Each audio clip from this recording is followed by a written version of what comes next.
அந்த கொள்கை கூட்டணி தான் கூட்டணி, அதிமுக கூட்டணி கொள்கை கட்டினாங்க.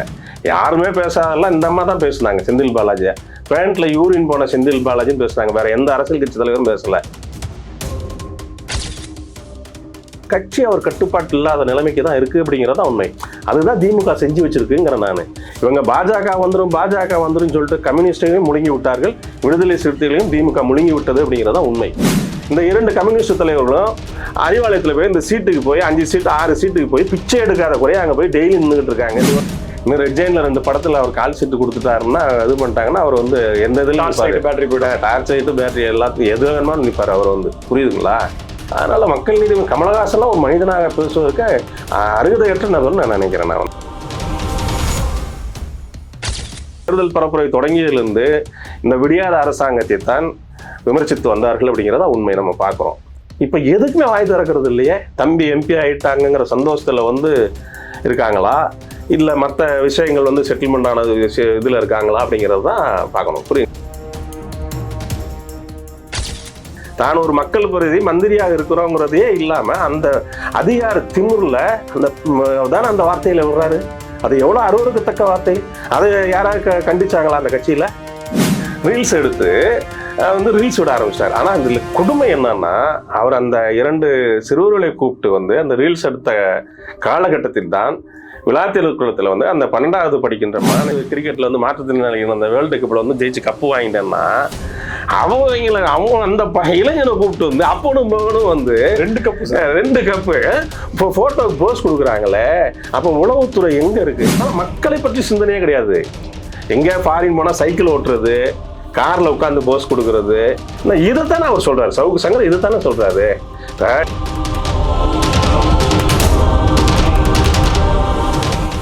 ஸ்பெக்ட்ரம் தமிழ் நேயர்களுக்கு வணக்கம். நம்மோடு வழக்கறிஞர் வை ஆனந்த் இருக்கிறார், பேசலாம். வணக்கம். வணக்கம். திமுக கூட்டணி பலமா இருக்கு. கிட்டத்தட்ட 26 கட்சிகள்ன்றாங்க. இன்னும் அடுத்து மேற்கொண்டு கட்சிகள் செல்லுமான்ற எதிர்பார்க்கிற நிலையில வேல்முருகன் அங்கிருந்து வெளியில் வந்திருக்காரு.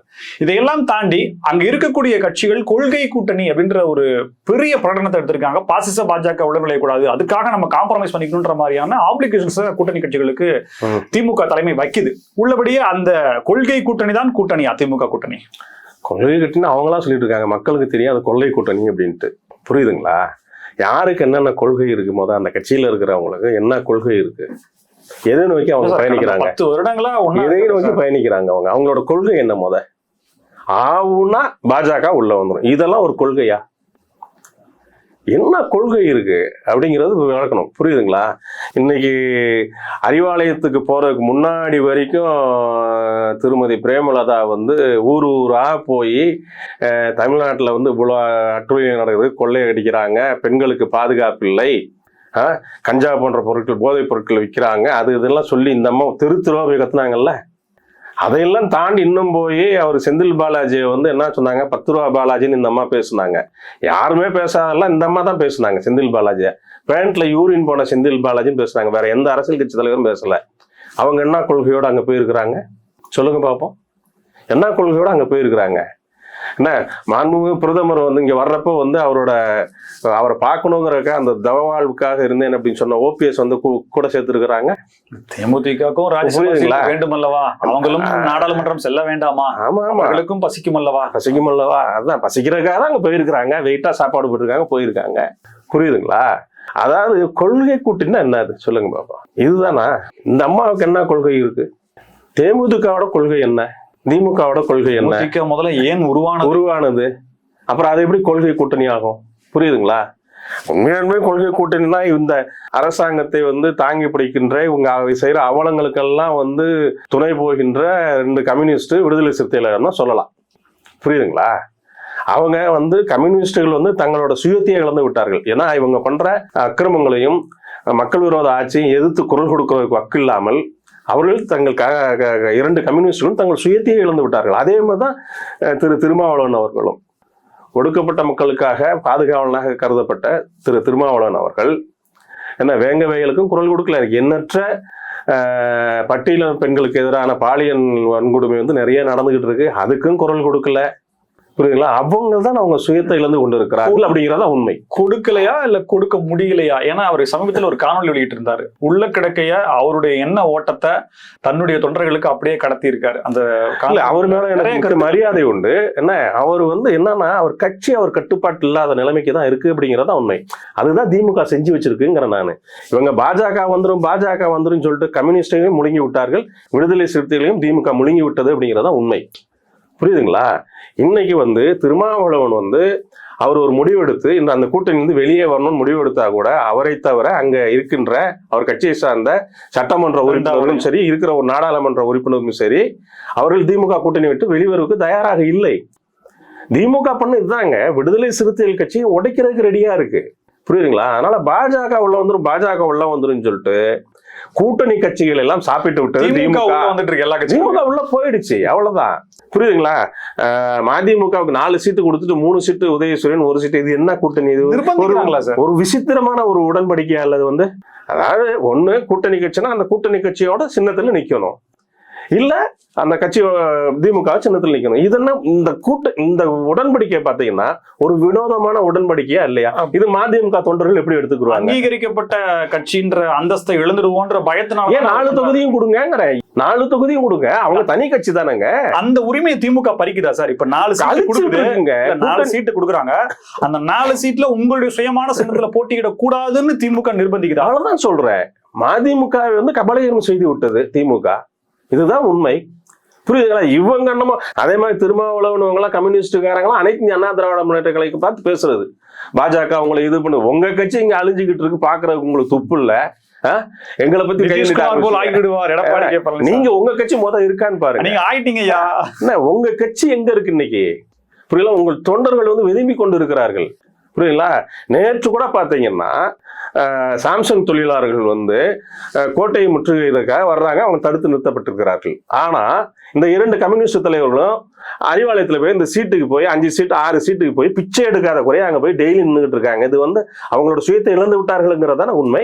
கொச்சையா சொல்ல முடியாது சார். அவங்க டிமாண்ட் பண்றாங்க, தேர்தல் நேரத்துல தன்னுடைய உரிமையை கேட்டு வாங்குறாங்க. இந்த 25C 50C ஆக்குறாங்க. 4 கட்ட 5 கட்ட பேச்சுவார்த்தை. போன எலெக்ஷன்ல 25C இப்ப 50Cக்கா நான் கேட்கிறேன். அப்போ உங்க கட்சியில இருக்க அடிமட்ட தொண்டர்கள் எல்லாம் என்ன போவாங்க? தொழிலாளர்கள் எங்க போவாங்க? அவங்களுக்காக குரல் கொடுத்துருக்கீங்களா 5 வருஷத்துல? எந்த தலைவர் போய் பெரிய ஒரு போராட்டம் நடத்தியிருக்காங்க கம்யூனிஸ்ட் தலைவர் இந்த 5 ஆண்டுகள்ல? சொல்லுங்க பாப்போம். விவசாயிகள் போராட்டத்துக்கு போயிருக்காங்களா? சாம்சங் தொழிலாளர் போராட்டத்துக்கே இவங்க பெருசா இது பண்ணலையேங்க. போக்குவரத்து தொழிலாளர் போராட்டம், இந்த மாதிரி எண்ணற்ற போராட்டங்கள் நடைபெற்று இருக்குல்ல, பாதிக்கப்பட்டிருக்காருங்களா? எந்த கம்யூனிஸ்ட் போய் நின்னாங்க? சென்ற அதிமுக ஆட்சியின் போது என்ன மாதிரி இவங்க போராட்டங்கள் நடத்துனாங்க? இந்த 5 ஆண்டுகள்ல இவங்க போராட்டம் பண்ண என்னன்னு கேட்கறாங்க. புரியுங்களா? திமுகவிடம் அவங்களுக்கு அடமானம் போயிட்டாங்க, அவ்வளவுதான். தலைவர்கள் அடமானம் போய் விட்டார்கள் அப்படிங்கிறது உண்மை. 25Cங்கிறது 50C. அவன் வைக்கமே இல்லாம சொல்றாங்களா? ஆமா நாங்க வாங்கணுங்கிறாங்க இல்லையா? சீட்டை குறைச்சிக்கங்க, C வாங்கிக்கங்கிறாங்க. புரியுங்களா? அதுதான் உண்மை. இப்ப இன்னைக்கு மறுபடியும் நம்ம பேசிட்டு இருக்கிறப்ப மார்க்சிஸ்ட் கம்யூனிஸ்ட் செயற்குழு கூட்டம் கூடிட்டு இருக்கு. 6 சீட்டாக கொடுங்கன்னு சொல்லிட்டு டெம்போலாம் வச்சு கடத்தி இருக்கிறோண்டாங்கிற மாதிரி போய் கெஞ்சி பாக்குறாங்க. அதெல்லாம் 5 தாங்கிறாங்க. மறுபடியும் இன்னைக்கு போடுறாங்க, போயிடுவாங்க. போயிட்டு என்ன சொல்ல போறாங்க? அவ்வளவுதான். சீல் கூடும், சீட்டுகள் குறையும் அப்படிங்கிறதா உண்மை. இல்ல திருமாவளவன் நிலைமை அவர் அறிக்கையா சொல்லிட்டாரு, காணொலி மூலியமா புலம்பி தள்ளிட்டாரு. வலியும் இருக்கு, வலிமையும் இருக்காரு. புரியுதுங்களா? வலியும் இருக்கு, வலிமையும் இருக்குங்கிறாரு. அவர்கிட்ட வலிமை இருக்கு இல்லைங்கள? புரியுதுங்களா? அவர் தொண்டர்கள்ட்ட இருக்கு. ஆனா அவர் உருவாக்கின அவருடைய வலிமை இல்ல. 2ஆம் கட்ட தலைவர்கள் இருக்காங்க பாத்தீங்களா, அவங்க எல்லாம் திமுகவுக்கு விலை போயிட்டாங்கிறதா உண்மை. அதனாலதான் ஒரு திடமான முடிவு எடுக்கிறதுக்கு அவர் தயங்குகிறார் அப்படிங்கிறதா உண்மை. அதைத்தான் மக்கள் நீதி மையம் சார் இப்ப என்னன்னா சின்னத்தை பத்தி பேசும்போது மக்கள் நீதி மையம் பக்கா டிமாண்டாவே வைக்கிறாங்களாமா. சீட்டு கொடுக்குற சீட்ல நாங்க எங்க சொந்த சின்னத்தை தான் நாங்க நிப்போம் அப்படின்ற மாதிரி அவங்க கேட்கறாங்க போல இருக்கு. ஆனா இல்ல, நீங்க உதயசூரியன் தான் நிக்கிறேன்னு சொல்லி நிர்பந்திப்பதாகவும் தகவல்கள் வருது. இப்ப மக்கள் நீதி மையத்தெல்லாம் ஒரு பொருட்டாவே எடுத்துக்க வராங்க.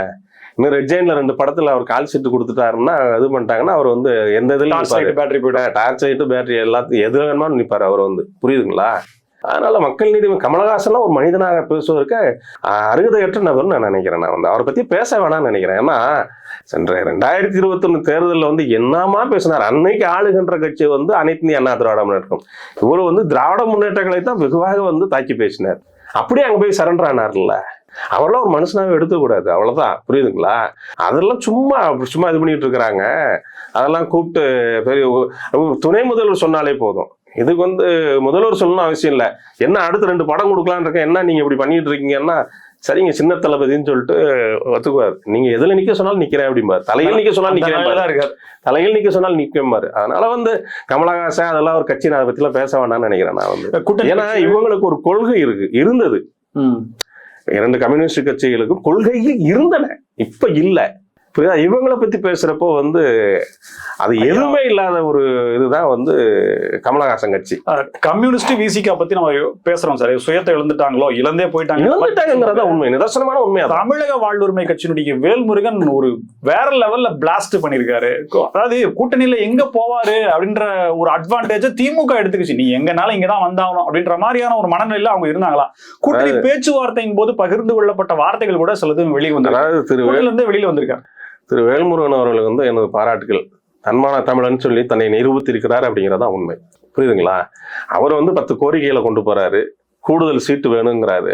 அவர் பகிரங்கமா சொன்னார்ல, இதை ஏற்றுக்கொள்ளப்படவில்லை என்றால் நான் வெளியே வருவேன்னாரு. இன்னைக்கு வெளியே வந்திருக்கிறாரு. அதாவது இதுக்கு முன்னாடி என்ன சொன்னாங்க, திமுக கூட்டணி தான் வலுவான கூட்டணி, வலுவான கூட்டணி, வலுவான கூட்டணி, எவ்வளவு பெரிய ஒரு கட்டமைப்பை ஏற்படுத்தினாங்க. இன்னைக்கு அந்த கூட்டணி தான் உடைஞ்சிருக்கு. அதை பாத்தீங்களா நீங்க? அந்த கூட்டணி தான் உடைந்து இருக்கிறது அப்படிங்கிறதா உண்மை. புரியுதுங்களா?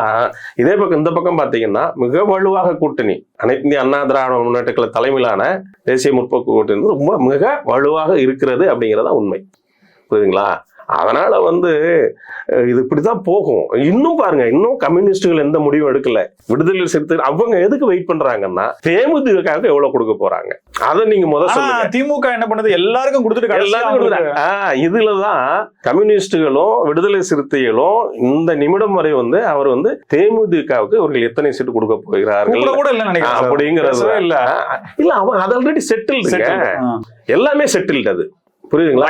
உடன்படிக்கை. ஆமா, எல்லாமே செட்டில் அது வந்து. அதனால அந்த அம்மா வாய் திறக்கிறாங்களா? ஒரு வார்த்தை கூட இந்த விளையாட்டுக்குள்ள விஷயத்துக்கு வாய் திறந்தாங்களா? இல்லைன்னா என்ன கூ அந்த அம்மா வந்து என்ன கூப்பாடு போடுவாங்க. என்ன அந்த அளவுக்கு வந்து அவர்கள் கவனிப்பு மிக சிறப்பாக இருந்திருக்கிறது அப்படிங்கிறது தான். ஏன்னா நாள்தோறும் இவங்க தேர்தல் பரப்புரை தொடங்கியதிலிருந்து இந்த விடியாத அரசாங்கத்தை தான் விமர்சித்து வந்தார்கள் அப்படிங்கிறதா உண்மை நம்ம பார்க்கிறோம். இப்ப எதுக்குமே வாய் திறக்கிறது இல்லையே. தம்பி எம்பி ஆயிட்டாங்கிற சந்தோஷத்துல வந்து இருக்காங்களா, இல்ல மற்ற விஷயங்கள் வந்து செட்டில்மெண்ட் ஆனது இதுல இருக்காங்களா அப்படிங்கிறது தான் பார்க்கணும். புரியுங்களா? அவங்களுக்கு அவ்வளவு கொடுக்குறப்ப 10 ஆண்டுகளாக 15 ஆண்டுகளாக அவங்க கூட தொடர்ற கம்யூனிஸ்டுகளும் விடுதலை சிறுத்தைகளும் கேட்கறாங்க அப்படிங்கிறது தான் உண்மை. அதனால அவங்களுக்கு தேமுதிக எவ்வளோ சொல்லுங்க அப்படிங்கிறது இவங்களோட நிலைப்பாடா இருக்கிறது அப்படிங்கிறதா உண்மை. ஆனா எது இருந்தாலுங்க அவங்க 2ஆம் கட்ட தலைவர்களை வச்சு, புரியுதுங்களா, அந்த திமுக அந்த கம்யூனிஸ்டையும் விடுதலை சிறுத்தைகளையும் வந்து சரி கட்டிடுவோம் அப்படிங்கிறதான் பாக்குறேன் நான் வந்து. ஏன்னா இப்ப மார்க்சிஸ்ட் கம்யூனிஸ்ட் செயலாளர், மாநில செயலாளர் சண்முகம் வந்து மிக பிடிவாதமாக இருக்கிறாரு அப்படிங்கிறத நம்ம பார்க்கிறோம். இதற்கு முன்னாடி இருந்த 2 முன்னாள் மாநில செயலாளர்களை திமுக இயக்குகிறது. அவங்க மூலியமா வந்து திரு சண்முகம் அவர்களுக்கு வந்து பிரஷர் கொடுக்குறாங்க அப்படிங்கிறதான் உண்மை. அதே மாதிரிதான் திரு திருமாவளவன் அவர்களுக்கும் 2ஆம் கட்ட தலைவர்களை வைத்து பிரஷர் கொடுக்குறாங்க அப்படிங்கிறது தான் உண்மை. பல விஷயங்கள் பேசணும் சார். இப்ப இதுதான் திமுக கூட்டணியில் இருக்கக்கூடிய பல விஷயங்கள் பேசணும். திமுக சரி செஞ்சிடும் அப்படின்ற நம்பிக்கையை நம்மளே சொல்ற அளவுக்கான நிலைமை அங்க இருக்குன்றது பாக்குறோம். இது கிரவுண்ட் லெவல்ல ஜெல் ஆகுமா? இப்ப ஓட்டு போய் கேட்க போறோம். தேமுதிக பிரேமலதா விஜயகாந்த் போறாங்க, அவங்க கூட திமுக காரங்க போவாங்களா? அவங்க முரசு சின்னத்திலேயோ அல்லது உதயசூரியன் சின்னத்துல நிக்கக்கூடிய தேமுதிக வேட்பாளரையோ கேட்க சொல்லி அவங்க கிரவுண்ட் லெவல்ல வேலை பார்ப்பாங்களா? இன்னும் எவ்வளவோ இருக்கு, பூத் ஏஜென்ட் வரைக்கும் போக வேண்டியது இருக்கு. ஜெல் ஆகுமா? முதல்ல நான் அதாங்க சொல்றேன். இவங்க இந்த கூட்டணிக்கு போறதுக்கு முதல் நாள் வரைக்குமே வந்து திமுகவை கடுமையாக சாடியது திருமதி பிரேமலதா அவர்கள் தான். செந்தில் பாலாஜி போன்றவர்கள்லாம் ரொம்ப இழிவா, புரியுங்களா, பேசுனது வந்து அந்த அம்மா தான். யாரு பேசல, அரசியல்ல அப்படி கிடையாது, அப்படி வாக்கூடாது. அதாவது தமிழகத்துல தொடர்ந்து பெண்களுக்கு எதிரானது, போதை பழக்கம், அது இதுன்னு போய் கூப்பாடு போட்டது இந்த அம்மா தான். இன்னைக்கு அங்க போயிட்டா அதே திமுக காரன் வந்து என்னன்னு சொல்லி வாக்க சிறந்த ஆட்சி அப்படி சொல்ல முடியுமா? போன மாசம் அந்த அம்மா பேசுன வீடியோ எடுத்து காட்டுவாங்கல்ல, புரியுங்களா? அது இல்லாம எவ்வளவு டிமாண்ட் வச்சு என்னென்ன காரியத்துக்காக போனாங்கன்னு தெரியும். அப்படிங்கிற திமுக தொண்டர்கள் என்ன நினைப்பாங்க, இது இவ்வளவு கவனிப்பு இவ்வளவு பண்ணிட்டு தானே வந்திருக்காங்க, வாங்கிட்டு தானே வந்திருக்காங்க, எதுக்கு பண்ணணும்? அந்த மனநிலையில் தான் இருப்பாங்க. புரியுதுங்களா? அந்த மனநிலையில் தான் திமுக தொண்டர்கள் இருப்பாங்க. அதே மாதிரி இந்த பக்கம் எடுத்து பாருங்க, நேற்றைய வரைக்கும் தொழிலாளர்களுக்கும் போராடிக்கிட்டு இருக்கு. சாம்சங் போராட்டம் பார்க்குறோம். நேற்றைய கூட கோட்டை நோக்கி வர்றாங்க, தடுத்து நிறுத்தப்பட்டிருக்கிறாங்க. ஆனா இவங்க அறிவாலய வாசல்ல வந்து 2 கம்யூனிஸ்ட் தலைவர்களும் 5 சீட்டுக்கு இந்திய கம்யூனிஸ்ட் வந்து ஒத்துக்கி போயிடுச்சு. இவங்களும் அதே மாதிரி ஒத்துக்குவாங்கன்னு தான் நினைக்கிறேன். புரியுதுங்களா? மார்க்சிஸ்ட் கம்யூனிஸ்டும். அப்ப அந்த தொழிலாளர்கள் கம்யூனிஸ்ட் கேடர்ஸ் கீழே இருக்கிறாங்களே, தொண்டர்களோட மனநிலை என்ன அப்படிங்கறது நீங்க பார்க்கணும். அவங்க வந்து முழு மனதோடு இந்த கூட்டணிக்கு வேலை செய்வாங்களா, முதலில் வாக்களிப்பார்களா? புரியுதுங்களா? 2 கம்யூனிஸ்ட் நிக்கிற தொகுதியில வேணுமா அவங்க ஓடுவாங்க. ஏன்னா இந்த 5 ஆண்டு கால திராவிட உருட்டு மாடல் ஆட்சியில வந்து தொழிலாளர் வர்க்கம் தான் வந்து ஏகப்பட்ட பாதிப்புகளை சந்தித்து இருக்கிறது. அதை நம்ம பார்க்கணும். அவங்க வந்து ஓட்டு போடுவாங்களா? அவங்க கட்சி நின்னா ஓட்டு போடுவாங்கங்க.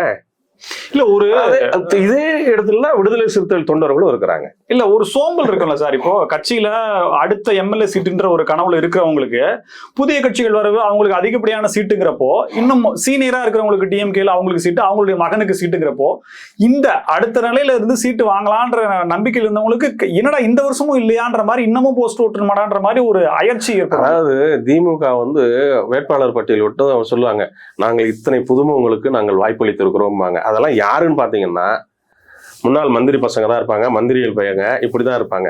இப்ப கூட பாத்தீங்கன்னா அந்த நாடாளுமன்ற தேர்தலில் நாங்க இத்தனை பேருக்கு புதுமுகங்களுக்கு வாய்ப்பு அளித்திருக்கிறோம் அப்படின்னு நிறைய பேரை போட்டாங்க. அமைச்சர் நேரு பையன், என்ன துரைமுருகன் பையன், பொன்முடி பையன், இப்படிதான் சொல்லுவாங்க. அவங்க வந்து அவங்க எல்லாம் புதுமுகமா, அதாவது கட்சியில அடிமட்டத்திலிருந்து வளர்ந்து ஒரு முதல் தலைமையா ஒரு எம்எல்ஏ ஆகணும், ஒரு எம்பி ஆகணுங்கிற கனவுல இருக்கவனு எவனுக்குமே அந்த வாய்ப்பு வந்து திராவிட முன்னேற்ற கழகத்துல வந்து கிடைக்காது. இந்த மாதிரி மந்திரி, மாவட்ட செயலர் அவங்க பிள்ளைங்களுக்கு தான் கிடைக்கும். புரியுதுங்களா? ஈவன் நகராட்சியில கூட அப்படிதாங்க, கவுன்சிலர் லெவலுக்கு அந்த மாதிரி தாங்க நடந்துகிட்டு இருக்கு. புரியுதுங்களா? அதனால அந்த அயற்சி வந்து உண்மையாலுமே ஏற்படுறதுக்கு வாய்ப்பு இருக்கு. இந்த மாதிரி கூட்டணி வந்து தலைவர்கள் ஒன்னா இருக்கிறாங்க. நம்ம முதல்ல சொன்ன மாதிரி தொண்டர்கள், ஒவ்வொரு கட்சி தொண்டர்களோட மனநிலை வேறுபாடாக இருக்கிறது, வேறுபட்டு இருக்கிறது அப்படிங்கிறதா உண்மை. திமுகவினுடைய அமைச்சர்கள் மனோ தங்கராஜ் அவர்கள் வந்து ஒரு மக்கள் சந்திப்பு நிகழ்ச்சியில நடந்து கொண்ட விதம் அப்படிங்கிறது, அந்த சொல்லாடல் அப்படிங்கிறதும் என்ன அப்படின்றது கேள்வியா இருக்கு. இவ்வளவு வருடங்களா திமுகவை விமர்சிக்கிறவங்களை ஏதேனும் ஒரு காரணத்தை சொல்லி, ஒண்ணு அதிகாரம், இல்லை என்றால் ஒரு பயமுறுத்தல், இல்லை ஒரு அடக்குமுறையை வச்சு மூடி வச்சிருந்தாங்க. எலெக்ஷன் கோட் ஆஃப் கான்டக்ட் வந்த உடனே அதிகாரம் குறைந்து கொஞ்சம் கொஞ்சமா வெளியில வந்து மக்களை சந்திச்சேதான் ஆகணுன்ற நிலைமை.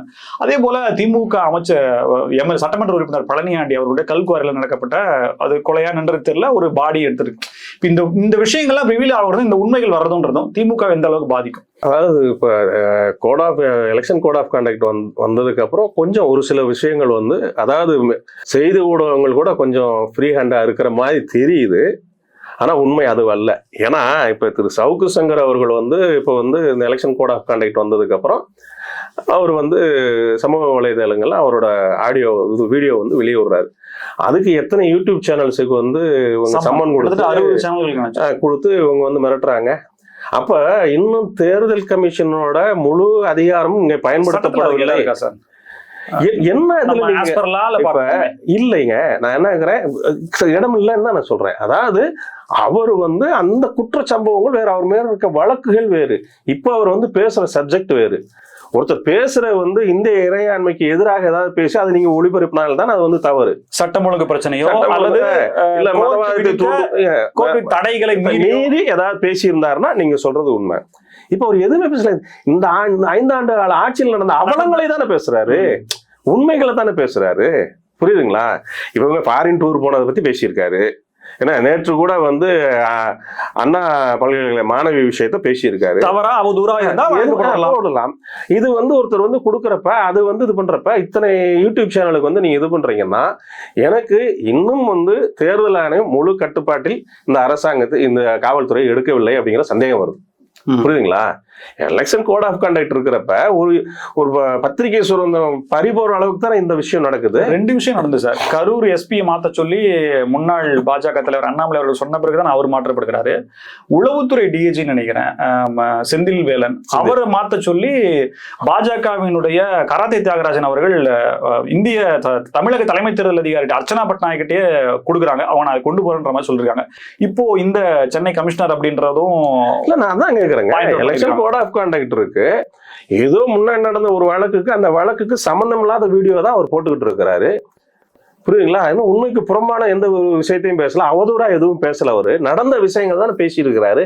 இது வரைக்கும் தமிழகத்தில் நடந்த அவலங்களை தான் பேசிட்டு இருக்கிறாரு.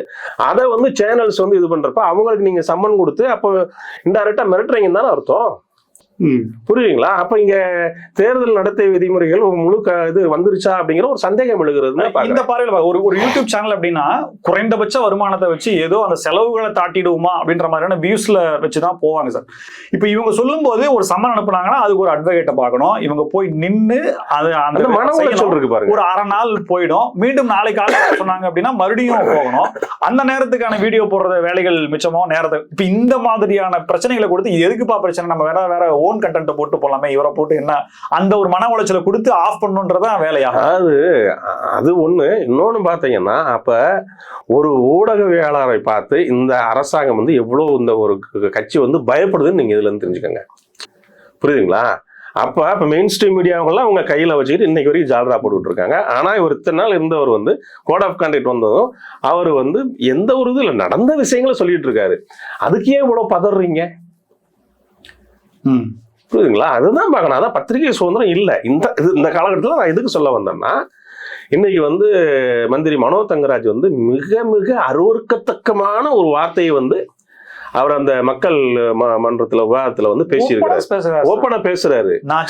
நெறியாளர் வந்து கட்டுப்படுத்துறாரு, பேசக்கூடாது, வார்த்தை விட்டுறாதீங்க அப்படின்னு சொல்றாரு. அதையும் மீறி தான் ஒரு மக்கள் பிரதி மந்திரியாக இருக்கிறோங்கிறதே இல்லாம அந்த அதிகார திமிர்ல அந்த வார்த்தையில விடுறாரு. அது எவ்வளவு அருவருக்கத்தக்க வார்த்தை. அதை யாராவது கண்டிச்சாங்களா அந்த கட்சியில?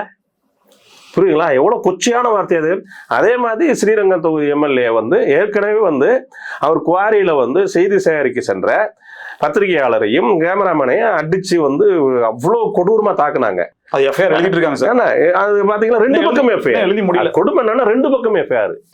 அவ்வளவு அடி அடிச்சது பட் ரெண்டு பக்கமே எஃப்ஐஆர். இப்ப பாத்தீங்கன்னா வந்து அவங்க குவாரியில வந்து ஒரு இளைஞரோட சடலம் மீட்கப்பட்டிருக்கு.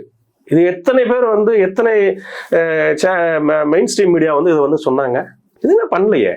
புரியுங்களா? அதனால வந்து இவங்களோட அராஜகம் நாள்தோறும் நடந்துகிட்டு தான் இருக்கு. இதை மக்கள் பார்த்து கொண்டுதான் இருக்கிறார்கள் அப்படிங்கிறதா உண்மை. திமுகவுக்கு குறிப்பா முதலமைச்சருக்கு ஒரு விளம்பரம் தேவைப்படுதா அப்படின்ற ஒரு நிகழ்வு என்னன்னா, பசங்க ஸ்கூல் படிக்கிற பள்ளி செல்லக்கூடிய பசங்க 2 பேர் ட்வின்ஸ், அவங்களை கூப்பிட்டு வச்சு நல்லா படிக்கணும்பா அப்படின்னு சொல்லிட்டு ஒரு மீட்டிங்கை பண்றாங்க. இப்போ அவங்களுக்கு இன்ஸ்டால நிறைய ஃபாலோவர்ஸ் இருக்காங்க. இப்போ அவங்களை கூப்பிட்டு இவங்க சொல்றது அப்படிங்கிறது என்ன நோக்கம் அப்படிங்கிற ஒரு பார்வையிலையும் பசங்களுடைய புகழ முதலமைச்சர் எடுத்துக்கிறாரா அப்படின்ற ஒரு கேள்வியும் வருதே சார். இது நீங்க எப்படி எடுத்துக்கிறீங்க? நான் முதவே சொல்லிட்டோம்ல, இது வந்து ஒரு ஷூட்டிங் ஆட்சி தான் நடந்து கொண்டு இருக்கிறது. இந்த 2021 இது ஒரு ஷூட்டிங் ஆட்சி தான். புரியுங்களா? அவர் எல்லா நிகழ்வுகளையுமே ஷூட்டிங் மாதிரி தான் வந்து இப்போ ஒரு தமிழ் சார்ந்த ஒரு இதுன்னா உடனே பட்டு வேஷ்டி சட்டை போட்டு அப்படி போஸ் கொடுப்பாரு, இந்த பொருணை அந்த இதுக்கெல்லாம் கொடுப்பாரு. உடனே ஒரு முதலீடு சம்மந்தப்பட்டதுன்னா உடனே கோட் சூட்டோட வந்து பேப்பர்ல தினந்தோறும் பார்க்கலாம். அந்த மாதிரி தான் வந்து சிச்சுவேஷனுக்கு அந்த 2 சிறுவர்களுக்கு வந்து நீங்கள் கூறிய நிறைய வந்து அவங்களுக்கு வந்து ஃபாலோவர்ஸ் இருக்கிறாங்க. புரியுதுங்களா? அவங்கள கூப்பிட்டு இவர் போட்டோ ஷூட்டை விட்டு இப்போ ரீல்ஸுக்கு போயிட்டாரு. ரீல்ஸ் எடுத்து வந்து ரீல்ஸ் விட ஆரம்பிச்சிட்டாரு. ஆனா இதுல கொடுமை என்னன்னா, அவர் அந்த 2 சிறுவர்களை கூப்பிட்டு வந்து அந்த ரீல்ஸ் எடுத்த காலகட்டத்தில் தான் விளாத்திருக்குளத்துல வந்து அந்த 12வது படிக்கின்ற மாணவி வந்து பாலியல் வன்கொடுமை செய்து கொலை செய்யப்பட்ட ஒரு பெரிய ஒரு துயரம் நடந்து அங்க அவ்வளவு ஒரு கொந்தளிப்பான மனநிலையில் மக்கள் இருந்தார்கள். அப்ப இவர் வந்து ரீல்ஸ் விட்டுட்டு இருக்கிறார். இப்ப இதே இது பாத்தீங்கன்னா நம்ம அண்டை மாநிலங்கள்ல பாத்தீங்கன்னா 17 வயதுக்கு கீழே இருக்கிறவங்க வந்து சமூக வலைதளங்களை பயன்படுத்தக்கூடாதுன்னு சொல்லி கட்டுப்பாடெல்லாம் அங்க வந்து கொண்டு வந்துட்டு இருக்காங்க. இவர் என்னன்னா குழந்தைங்களோட வந்து அவங்களோட ஃபாலோவர்ஸ் பார்க்கட்டும் ரீல்ஸ் விட்டுட்டு இருக்காரு. படிக்கிற வயசுல இதெல்லாம் உங்களுக்கு தேவையா? வளர்ந்ததுக்கு அப்புறம் பாருங்கன்னு சொல்லி திருக்குறள்லாம் கேட்டிருக்காங்க பசங்களை. இவர் கேட்டிருக்காரு, அவங்க திருப்பி கேட்டிருந்தா மானம் போயிருக்கு அவருக்கு. அதாவது அடுத்த பிரச்சனை. புரியுதுங்களா? அதாவது படிக்கிற பிள்ளைங்களை கூப்பிட்டு அவங்களுக்கு ஃபாலோவர்ஸ் இருக்குன்னு தெரிஞ்சுக்கிட்டு அதை வச்சு ஒரு விளம்பரம் தர்றாரு. இதை விட ஒரு கேவலம் எங்கேயாவது நடந்து பார்த்துருக்கீங்களா? அண்டை மாநிலங்கள் வந்து சார் உரிமை தொகை, கருணை தொகைன்னு சொல்லாதீங்க, உதவி தொகைன்னு சொல்லாங்க, உரிமை தொகைன்னு சொல்லுங்க. அது அந்த பேரே அவங்கள வந்து தன்மானத்தை சீன்ற மாதிரின்றாங்களே. இப்ப இதெல்லாம் இந்த நடவடிக்கை இந்த செயல்லாம் என்ன எதுல வருது சொல்றேனே, நவீன நியூரோ மன்னர் மாதிரி தான் நான் அவரை பாக்குறேன். ஏன்னா விளாத்தி குளத்துல வந்து அவ்வளவு பெரிய ஒரு விஷயம் நடக்கிறப்ப இவர் ரீல்ஸ் விட்டுக்கிட்டு இருக்காருன்னா அவரோட மனநிலை எங்க இருக்கு? மக்களை பற்றி துளி கூட ஒரு எண்ணமே இல்லாம சொல்றவங்க சொல்லட்டும் சார். முதலமைச்சர் சார் முடிவெடுக்கக்கூடிய இடத்துல இருக்கு. ஏப்பா ஸ்கூல் படிக்கிற பசங்க இன்ஸ்டால எது ப்ராப்ளமா இருக்காங்கன்றீங்க. முதல்ல அதே தப்பு கூப்பிட்டு வச்சு கண்டிச்சு படிக்கிற வேலையை பாருன்னு சொல்லாம அவனை வச்சு நான் பண்ணுவேன்னு கேக்குறாங்கல்ல சார். இதேதான் ஒரு மாற்றுத்திறனாளி ஒரு இளைஞன் வந்து நான் வேர்ல்டு கப் வந்து கிரிக்கெட்ல வந்து மாற்றுத்திறனாளி அந்த வேர்ல்டு கப்ல வந்து ஜெயிச்சு கப்பு வாங்கிட்டேன்னா அவன் அந்த இளைஞனை கூப்பிட்டு வந்து அப்பனும் மகனும் வந்து 2 கப்பு இப்போ போட்டோக்கு போஸ் கொடுக்குறாங்களே, அப்ப உளவுத்துறை எங்க இருக்கு? ஒரு முதல்வரை பார்க்க போறப்ப இந்த மாதிரி ஒரு நிகழ்வு நடந்திருக்குன்னா அது உண்மையாலுமே எந்த நாட்டில் நடந்திருக்கு அதெல்லாம். அப்ப இவங்களோட இது பாத்தீங்கன்னா அது எதுவுமே தேவையில்லை, ஒரு விளம்பரம் வரணும். ஒரு மாற்றுத்திறனாளி ஒரு இளைஞன் வந்து உங்களை வந்து அசால்ட்டா ஏமாத்திட்டு பாருங்க, உங்களெல்லாம் வெக்கமா இல்ல? அப்பா மகனுக்கு புரியுங்களா? அது அப்ப ஆரம்பிச்சது, இன்னைக்கு ரீல்ஸ் வந்து நிக்குது. புரியுங்களா? அதனால மக்களை பற்றி சிந்தனையே கிடையாது. எங்க ஃபாரின் போனா சைக்கிள் ஓட்டுறது, கார்ல உட்காந்து போஸ் கொடுக்கறது, இதைத்தானே அவர் சொல்றாரு. சவுக்கு சங்கர் இதைத்தானே சொல்றாரு. இப்ப இத்தனை இடத்துக்கு நீங்க முதலீடு இருக்கிறதுக்கா இத்தனை நாட்டுக்கு போயிட்டு வந்தீங்க, எவ்வளவு ஏத்துட்டு வந்தீங்க, என்ன இங்க இன்வெஸ்ட் பண்ணிருக்கீங்கன்னு சொல்லிட்டு அவர் வீடியோல அதானே விட்டாரு. இதுல என்ன குற்றங்கள் இருக்கு? அதுக்கு பதில் சொல்லணும்ல. அதை விட்டுட்டு அந்த வீடியோ வந்து நீங்க வந்து இது பண்ணீங்கன்னா யூடியூப் சேனல்ஸ்க்கு வந்து சம்மன் அனுப்பி அவங்களை வந்து மிரட்டுறது அப்படிங்கிறது வந்து அப்ப இங்க ஜனநாயகம் எங்க இருக்கு? பத்திரிகை சுதந்திரம் எங்க இருக்கு? உலகம் போட்டும் திராவிட மாடல் அரசு நீங்க எப்படி கேள்வி கேட்கலாம்? நீங்க ட்ரம்ப் இவரை பார்த்து எல்லாம் இது பண்ண போறாரு. அடுத்து கேள்வி கேட்டீங்கன்னா தமிழ்நாட்டை பார்த்து உலகமே காப்பி அடிக்குது, பல மாநிலங்கள் பல நாடுகள் தான். நீங்க என்ன பண்ணீங்க சொல்லுங்கப்பான்னு நாங்க கேக்குறோங்க. உங்க மாடல் வந்து உலகம் போற்ற மாடல். அது என்ன மாடல்னு சொல்றேன். கஞ்சா வந்து பள்ளி மாணவர்களுக்கு கொண்டு சென்றது உங்க மாடலா? இல்ல 2.5 வயது குழந்தை வரை 70 வயது மூதாட்டி வரை பாலியல் வன்கொடுமை செய்யறீங்களே, அது உங்களோட மாடலா? அங்கொன்றும் இங்கொன்றும் நடப்பதுதான். அங்கொன்றும் அதுதான் உங்க மாடலான்னு நான் கேட்கிறேன். புரியுதா? போதை கலாச்சாரத்தை பெருக்கி விட்டது உங்க மாடல். என்ன பாலியல் வன்கொடுமை பெருக்கி விட்டது உங்க மாடல். பட்டியலினத்துக்கு எதிரான வன்முறைகள் நிறைய நடக்கிறது உங்க மாடல். புரியுதுங்களா? வேங்க வயல் உங்க மாடல். அண்ணா பல்கலைக்கழக மாணவிக்கு நடந்த கொடூரம் உங்கள் மாடல். இப்படிதான் சொல்லிட்டு போனலாம் அவங்க மாடல் வந்து. வேற என்ன மாடல் பண்ணியிருக்காங்கிறேன். 10 லட்சம் கோடி 15 லட்சம் கோடி 32 லட்சம் பேருக்கு வேலைன்னாங்க. எங்கன்னு நான் கேட்கறேன். அந்த தொழிற்சாலைகள் எங்க? அங்க வேலை வாய்ப்பு 32 லட்சம் பேருக்கு வேலை. அங்க எங்க வேலை பாக்குறாங்க? எந்த கம்பெனில வேலை பாக்குறோம் சொல்லுங்கிறேன். ஒருவேளை உங்க 200 ரூபா ஊபிசி சொல்லுவாங்களோ, 200 ரூபா ஊபிசி சொல்லுவாங்களோ, இத்தனை பேருக்கு நாங்க வேலை கொடுத்துட்டோம்னு சொல்லிட்டு நான் அப்படித்தான் பாக்குறேன். அந்த மாதிரி ஒரு கேவலமான ஆட்சி தான் நடந்திருக்கு. இந்த ஆட்சி வந்து வருகின்ற சட்டமன்ற பொதுத் தேர்தலில் மக்களால் தூக்கி எறியப்படும் அப்படிங்கிறதா உண்மை. எதிர்ப்பவர்களை சகித்துக் கொள்ள முடியாம அவங்களை ரொம்ப அவதூறா பேசுறது அப்படிங்கிறது சில பிரபலமான நபர்கள்ட்ட இருந்து வரக்கூடிய தகவலா இருக்கு. அதை எப்படி எடுத்துக்கிறீங்க? அதாவது இதுல வந்து நம்ம சொன்ன பத்திரிகை சுதந்திரம் அப்படிங்கிறது கிடையாது. அதே மாதிரி இந்த அரசாங்கத்திற்கு எதிராக ஏதாவது ஒரு குறைகள் ஏதாவது நடக்கிறது வந்து யாராவது வந்து பொது வழிக்கு வந்து எதிராக விமர்சனம் ஒரு விமர்சனம் வச்சா கூட அவங்க வந்து சமூக வலைதளங்கள் மூலியமாக இந்த திராவிட முன்னேற்ற கழகத்தினர் வந்து அவரோட ஆதரவாளர்கள் வந்து மிக கடுமையாக கேவலமாக தாக்குகிறார்கள். அதுக்கு ஒரு சின்ன உதாரணம் பார்த்தீங்கன்னா, நடிகை ரேவதி அவர்கள் வந்து ஏதோ ஒன்று சொன்னதாக ரேவதி அவர்களை வந்து ரொம்ப மிகவும் கீழ்த்தரமாக நடந்து கொண்டார்கள் திமுகவினர். ரெண்டாவது பார்த்தீங்கன்னா மருத்துவர் ஷாலினி அவர்கள் வந்து எப்பயுமே திமுகவுக்கு அவர் வந்து இருக்கிற நடைமுறையே பேசுவாங்க. ஏதோ பேசுனதுக்கு அவர்கள் மீது ஏறி பாய்ந்தார்கள். இப்ப பாத்தீங்கன்னா திமுகவுக்கு வந்து எப்ப ஆதரவாக இருந்தவர் தான் வந்து திருமதி மீனா கந்தசாமி அவர்கள். அவங்க இன்னைக்கு வந்து முதல்வருக்கே கடிதம் எழுதியிருக்கிறாங்க.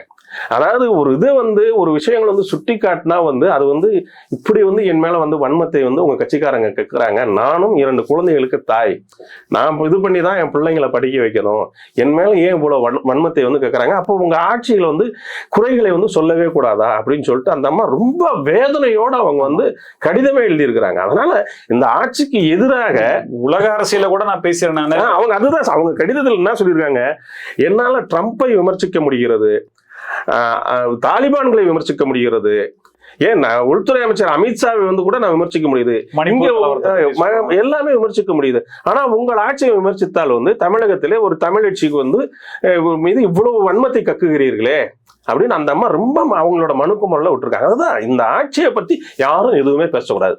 பேசுனா இந்த மாதிரி எல்லாம் பண்றது. சவுக்கு சங்கர் போன்றவர்களுக்கு வந்து காவல்துறை மூலியமாக வந்து இந்த மாதிரி எண்ணற்ற கொடுமைகளை செய்தார்கள்.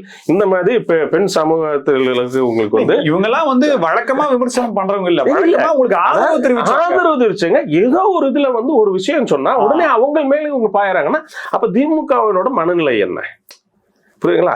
அவங்க பாட்டு அவங்க வேலையை செஞ்சுட்டு அவங்க மீனா கந்தசாமி அவர்களாக இருக்கட்டும், ஷாலினி அவர்களாக இருக்கட்டும், நடிகை திருமதி ரேவதி அவர்களாக இருக்கட்டும், அவங்க பாட்டுக்கு அவங்க வேலையில் இருக்காங்க. ஒரு சில விஷயம் கூட குறைகள் கூட சொல்லக்கூடாதா? அப்ப என்ன சுதந்திரம் இந்த நாட்டுல இருக்கு? பத்திரிகை சுதந்திரம் இல்ல, உங்களை பத்தி ஏதாவது ஒரு சின்ன குறை சொன்னா அப்ப என்ன சுதந்திரம் இருக்கு? பெண்களுக்கு இப்படிதான், உங்களை விமர்சிப்பவர்களுக்கு இப்படிதான் நீங்கள் வந்து பதிலடி தருவீர்களா அப்படிங்கிறத வெளியே வந்த வேல்முருகன் கூட பாசகவோட பி டீமா சி டீமா ஜெட் டீமான்றது அது உடனே முடிவுரை எழுதிருவாங்க. அதாவது அவர் வெளியே வந்த உடனே சொல்லிட்டாரு, நான் 10 கோரிக்கை முதல்ல அவர் சொல்லிட்டு இருந்தார். இந்த கூட்டணி பேச்சுவார்த்தை நடக்கிறப்ப என்னோட 10 கோரிக்கை இது, அது இல்லாம கூடுதல் சீட்டு கண்டிப்பா எனக்கு வேணும்னு கேட்டாரு.